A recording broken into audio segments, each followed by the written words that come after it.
I'm Gabriella, founder of Golden Hour Life Coaching. And today I want to introduce you to my love framework. The L, the O, the V, and the E, we're going to get into all of it. But first, let me ask you a question. Just something to think about. What have you been waiting permission for to become?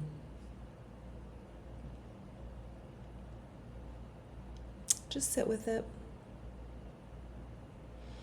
You know, that version of you that says the thing in the boardroom, takes the trip, starts the business, eats the cake, and doesn't apologize for any of it. Who told you that you even needed permission? And what if you finally gave yourself full permission? All right, let's get into it. L, lead with self. Let me tell you about a client of mine. Let's call her Maya. Maya came to me with a title that most people would be envious of. Director, big team, even bigger salary. But what she said to me resonated with so many of my clients. She said, Gabriella, I don't even know who I am underneath all of this. At some point, I lost myself. Sound familiar? She'd spent so many years becoming, performing for the room, that she lost the way back to herself. Leading with self means knowing who you are fully at your core and being able to show up in rooms as your whole self, your whole beautiful self. Now with Maya, it started with her Clifton strengths. Her top 5 were actually a lot of the things that people were telling her she was too much of, or to this, to that. Once she embraced them and learned how to use them for her benefit, the game changed. She discovered that it feels so much better to show up as you fully are in every area of your life without apologizing, without people pleasing, without performing. Before you can lead a team, a family, or a movement, you have to be able to lead yourself. Let's move on to the O. O is own your story. I'll share a little bit about another client. Let's call him Marcus. Marcus was so afraid to own his story that he kept it a secret. The neighborhood he came from, the family dynamic, how he even got to where he was. He learned to minimize it, all of it, shrink it, like it didn't exist. But you can't fully stand in your power if you're hiding half of who you are.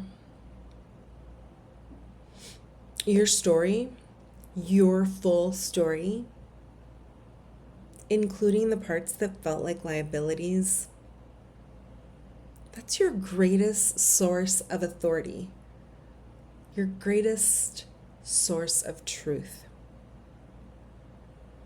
other people's narratives of what you're worth, where you belong, and where your voice should be heard.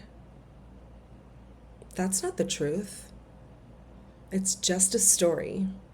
And I'm here to tell you, you get to choose your story. And it doesn't matter where you're at in life. It's never too late to begin again.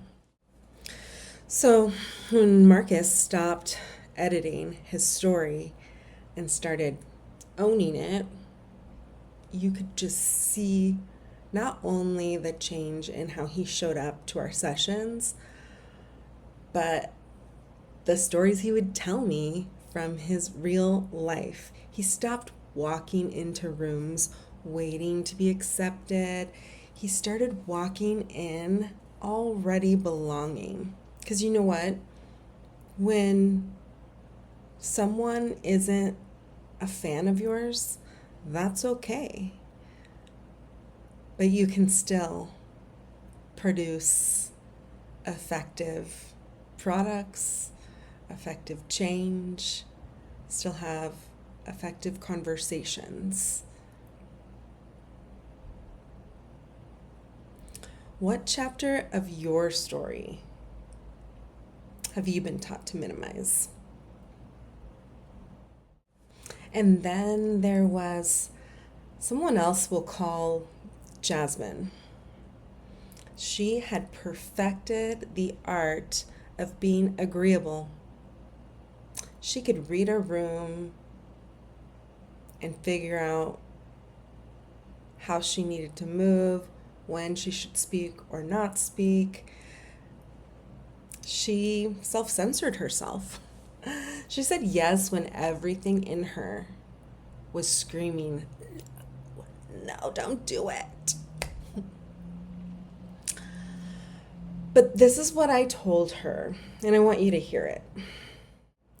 Code switching, people pleasing, self-censorship, they were never personality flaws.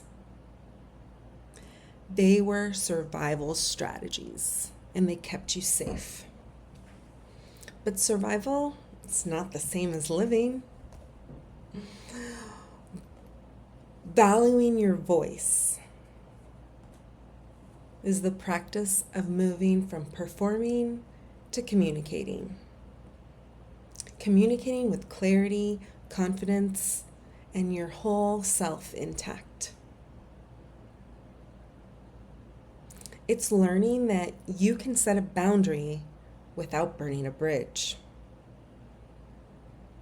That you can advocate for yourself with skill.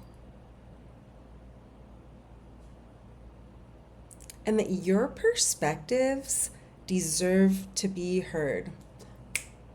Full stop. The first time Jasmine said the hard, true thing in a meeting, calmly, clearly, without apologizing. She told me she shook for an hour afterwards. But then she also told me